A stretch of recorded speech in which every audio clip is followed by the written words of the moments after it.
போறீங்க? அப்படி இல்லை. வேலைய போறீங்க? அப்படி இல்லை. அஸ்ஸலாமு அலைக்கும் வலைக்கும் ஸலாம் வரஹ்மத்துல்லாஹ். கையை கொடு. கைஃபா அஸ்பஹத, அல்லது பின்னேரம் கைஃபாம் செய்த. அரபுல சொல்லிக்க மாட்டீங்க. அது அரபு நாட்டு அரபுல சொன்னான். இப்ப நீங்க தமிழ்நாட்டில் இருக்கிறீங்க. ஆகையினால தமிழ்ல கேளுங்க. எப்படி தம்பி சுவ செய்தி என்று கேளுங்க. அவன் என்ன புறப்பாடு சொல்லுவான். அதுக்குதான் மாற்றமாகிருக்கு. சுவ செய்தி எப்படி என்று கேட்க சொன்னது எதற்காக? சுகம் இல்லாதவன் சொல்லிடுவான். எனக்கு கொஞ்சம் தடுமல அடிக்க அப்படின்னா வேணும் எடுக்கலையா நீங்க மருந்து? எங்க அதி நம்மளோட தொழிலுக்குள்ள மருந்து எடுக்கிற அப்படியா? நான் ஒரு அதியா வச்சுங்க. என்னை நான் பெண்ணோட வாங்கி போட்டுங்க. ஏற்படுவது ஒருவர் ஒருவரை சந்திக்கும் போது ஒரு கூட்டம் ஏற்படும் போது. இதனால் தான் ரசூலுல்லாஹி ஸல்லல்லாஹு அலைஹி வஸல்லம் அவர்கள் ஜமாஅத்தை சுன்னத்தாக்கினார்கள். 5 நேர தொழுகைக்கும் ஜமாஅத்தை சுன்னத்தாக்கின இந்த காரணங்களுக்காக தான். சரி, அது ஒரு வகை கேட்கும். வெள்ளிக்கிழமை சும்மா அது எந்த முஸ்லீம் நாடா இருந்தாலும் முஸ்லீம்களுக்கு பெண்களை தவிர முஸ்லீம் ஆண்களுக்கு வெள்ளிக்கிழமை சும்மா கிழமை. ஏன் கிழமை சும்மா? 5 நேர தொழுகைக்கும் எல்லாரும் வர மாட்டான். சும்மா அந்த பள்ளியடி இருக்கிறவன் தான் வருவான். ஜும்மா வெள்ளிக்கிழமை ஜும்மாவும் எல்லாரும் வருவான். நல்லவனும் வருவான், கிறிஸ்தவனும் வருவான், ஏழையும் வருவான், கோடீஸ்வரனும் வருவான். அப்ப 5 நேர தொழுகைக்கும் 10 பேர் கூடக்கூடிய ஒரு பள்ளி என்றா அதே பள்ளியில் ஜும்மா நடக்கும். ஜும்மாவுக்கு எத்தனை பேர் வருவான்? 500 பேர், 550 பேர் வருவான். நம்ம பள்ளியை பார்க்கலையா? நம்மளோட பள்ளிவாசல், பழைய பள்ளிவாசல் 5 நேர தொழுகை எவ்வளவு பேர் தான் பாரு? 10 பேர், 15 பேர், 20 பேர். சுபத்துறைக்கு எத்தனை பேர் வருவாரு? சம்மதம் மௌலவியும் இருந்தான். இப்படியான ஒரு பள்ளியில ஜும்மா நடக்கிற நேரத்தில் எத்தனை பேர் வந்தாங்க? 500, 600 பேர் வந்தாங்களா இல்லையா? வந்தாங்க. அப்ப கண்டமல்ல அலைஹிஸ்ஸலாம் சோமாலிங்க வந்தீங்க. அங்கள் சோமாலிங்களா? இப்போ வந்தீங்க. ஆளுக்கு ஆள் என்ன செய்கிறது? சுவ செய்திகளை பரிமாறி சந்தோஷம் காட்டி குடிச்சி கொஞ்சி அப்ப மச்சான் நல்லதான் இருந்துச்சு. எவ்வளவு சந்தோஷமாடி. சரி, இது சும்மா. வருஷத்துல 2 பெருநாள். என்னதுக்கா பெருநாள்? கொண்டாடி போட்டு போவோம் கோழியா விட்டு. இங்க இந்த வழியில வந்து இந்த வேலையெல்லாம் பார்க்கிறேன். தொலைப்பாமனோட தனி தொழுது போவேன். ஏன் ஜமாஅத்தை சுன்னத்தாக்கப்படுறீங்கடா? எல்லாரும் ஒன்று சேரும். அது பெண்ணாளுக்கு ஜும்மாவோட ஜனம் சேரும். அப்ப அந்த நேரத்துல ஜும்மாவுக்கு 500 பேர் வந்த வழியன்னா பெண்ணாள் தொழுகைக்கு 1000 பேர் அங்க வருவான். சும்மா வர மாட்டான். காசு பணம் வருவான். உனக்கு பகையர்கள் நிற்பாங்க. அவங்களுக்கு கொஞ்சம் கொஞ்சமா கொடுப்பான். இது நடக்குதா இல்லையா? நடக்குது. அப்ப அந்த இஜ்திமாவை ஒன்று கூடல் மக்கள் ஒரு இடத்துல ஒன்று சேர்வதனால எத்தனை நன்மை கிடைக்குது. சுபஹானல்லாஹ்.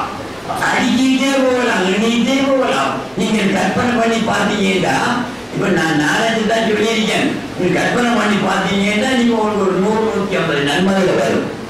அப்ப அந்த காலத்தில் இருந்த உலமாக்கள், அவுலியாக்கள் மக்களை ஒன்று கூட செய்வதற்காக பள்ளிவாசல்களில் கந்தூரி நிகழ்வுகளை ஏற்படுத்தினார்கள்.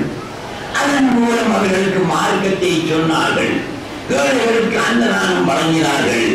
இப்படியான நன்மைகளை அடிப்படையாக வைத்து கந்தூரி வைப்பவர்கள் நமது ஊரில் மட்டுமல்ல ஏனைய ஊர்களிலும் ஏனைய நாட்டுகளிலும் நடைபெறுகின்றன. இந்த வைபவம் எல்லாம் இஸ்லாத்தில் உள்ளதே தவிர இஸ்லாத்துக்கு எந்த வகையிலும் முரணானது அல்ல. ஒரு ஆகியவரை கேட்டமல்ல நல்லதான் சொல்றான். ஆகிய வச்சுட்டு அவன் ஒரு எண்ணம் பாரு. ஆகிய என்ன செய்வான் தெரியுமா? ஏமாத்துறதுக்காக வண்டி குர்ஆன் அதையும் சொல்லி காட்டுவான். அல்லது அவன் சும்மா சொல்லுவான். எப்படி பாத்தீங்களா? செய்ய வேண்டாம் எழுதுவான். நான் கடைக்கு போய் 2 வாழைப்பழம் வாங்கினேன். இது உமால அறிஞ்சி அதிசய அறிஞ்சி அளவு வார்த்தை சொன்னா அலாமன்னா செஞ்சப்பம் பாத்தீங்களா? பாத்தீங்களா? ஹதீஸ் ராத்துல் மஸ்ஜித் வஸல்லை ஃபரகாத்தைனி ஜியாரத்துக்கு போய் முத்தமிடுவது ஹராம் என்று வந்திருக்கிறது பாருங்கள். ஹதீஸிலே தபரானி 333 ஹதீஸுக்கும் அம்மா இவரை பேரே தலையாடிக்கிட்டு இங்க வந்து விட்டா ஜியாரத்து பண்ணப்படாது கந்தூரியை கொடுக்கப்படாம். அது குர்ஆனில் ஹதீஸில் நமக்கு அவர் சொல்லிட்டாரு. இப்படித்தான் இவன் எல்லாம் படி எடுத்துட்டு கிடலாம்.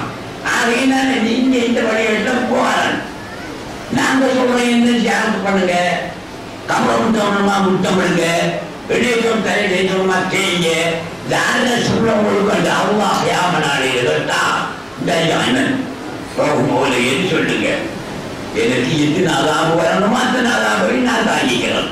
ஏன் சொன்னவர்கள் சொன்ன சஹாபாக்கள் சொன்ன இமாம்கள் அவங்க அப்படி என்ன என்னோட சேர்ந்து அதாபுகளை அனுபவிக்கட்டும்.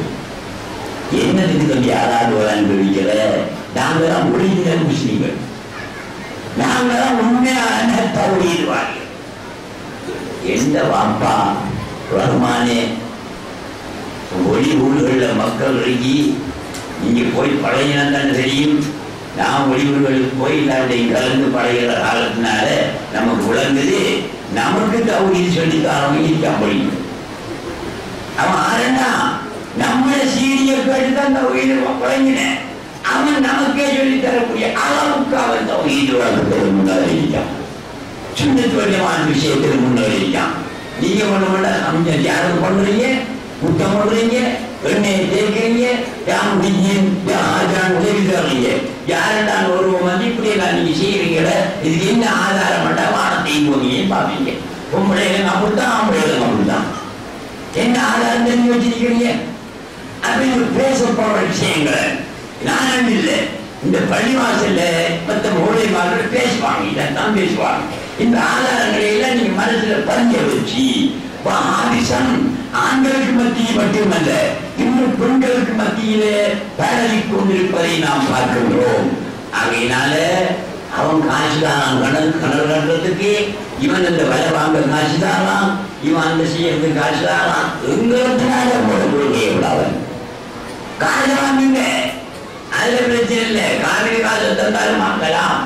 ஆனால் உங்களுடைய கொள்கையிலிருந்து ஒரு இன்னி அளவும் ஒரு இன்ச் அளவும் நீங்கள் மாறுபடக்கூடாது என்று நான் உங்களை கேட்டு, அன்புள்ள சகோதரர்களே, இன்னும் சில நிகழ்ச்சிகள் இருக்கிறது என்று நான் நினைக்கிறேன். எனக்கு மிகுந்த நேரம் நின்று பேச முடியாத சூழல். இத்துடன் விடைபெறுகிறேன். அஸ்ஸலாமு அலைக்கும் வரஹ்மத்துல்லாஹி.